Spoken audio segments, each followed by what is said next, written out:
more Palestinian perspective, we're joined now by Sinijlawi. He's the chairman of the Jerusalem Development Fund and a Fatah activist as well. Good evening to you, Samer. And over in Ankara, Omer Ozkizilshik is a foreign policy and security analyst. Thank you very much to you both for joining us. So, Samer, I'll start with you, if I may.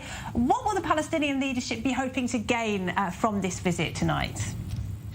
Well, I think the target of the visit of the Turkish foreign minister is enhancing Turkey-Israeli relations. His visit to Ramallah today is out of protocol. There is nothing serious to be discussed with the Palestinian leadership there.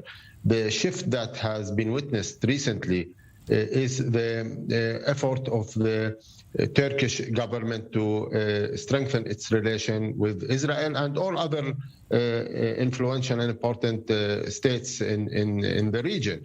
He's dropping a visit to Ramallah out of protocol, taking into consideration that there are expectedly an election coming in 5-6 months in Turkey, where the Palestinian issue is always a hot issue in these elections. I think the challenge from the visit of Mr. Oglu, the Minister of Foreign Affairs of Turkey, when he goes to Jerusalem, will be whether he will be able to influence Israel to calm things in the city, to add a little bit to the diplomatic efforts by Jordan that prevented a lot of escalation 1 month ago during Ramadan, especially because we are expecting this problematic march of flags that has been authorized to pass through the Muslim quarter in the old city. This is very symbolic, this is very important, but the question, everybody is waiting to see if the Minister of Foreign Affairs of Turkey will bring this issue with the Israeli leadership while he meets them, and if he can really convince them to prevent such escalation. This is a very important incident that everybody is looking at. All right, so let's put that to Omer then. Omer Ozkizilshik, do you think that the Turkish government will be able to influence the Israeli leadership when they're in Jerusalem tomorrow? So I think that the Turkish position is here that Turkey wants to affirm to the Palestinians that this Israeli-Turkish approachment will not be on the cost of the Palestinians. However, we have also to see that Turkey is following a realpolitik and a realistic foreign policy, which in the current situation, geopolitical reality of the Middle East requires Israel and Turkey to work with others. This is not a question of if they want, but a question if they must, and they must work together. So here, I personally think that in tomorrow's meeting of the Turkish Foreign Ministry, he will likely not put this up in front of the agenda, but more likely will speak about other issues.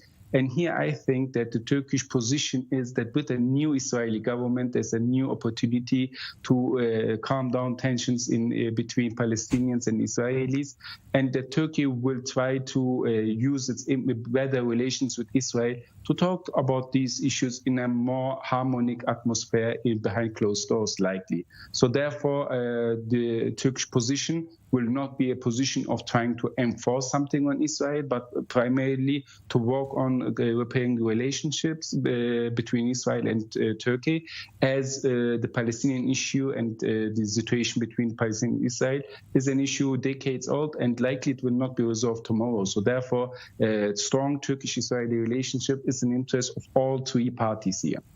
Samer, what do you make of that then? Because underpinning this meeting, of course, is Turkey's desire to work together with Israel when it comes to gas in the Eastern Mediterranean. They have got a lot of economic projects that they want to work on. Are you worried that that is undermining Turkey's support for the Palestinian cause? Well, I can understand that there is a lot of complex and contradiction issues on the agenda between the Minister of Foreign Affairs of Turkey and the Minister of Foreign Affairs of Israel tomorrow, including, for example, one issue, the gas pipeline, the Israeli gas pipeline that is planned to go through Turkey to Europe, which will again contradict another good relation that Russia has been building with, that Turkey has been building with Russia, for example. I'm sure this issue will be very complicated. Well, Russia is trying to do a lot of balance now in its relations in the regions, but again, the Palestinian issue is a major issue, and the Palestinian issue is an issue that is very much of public interest in Turkey, and Turkey is facing elections. The decision of Mr. Oglu to visit Al-Aqsa tomorrow, not accompanied by any Israeli escorts and police, has a lot of political and symbolic message to the world and to Israel. Okay, Samer, we'll have to leave it there. I'm afraid we're out of time, but thank you very much indeed, Samer Sinijlawi there in Jerusalem.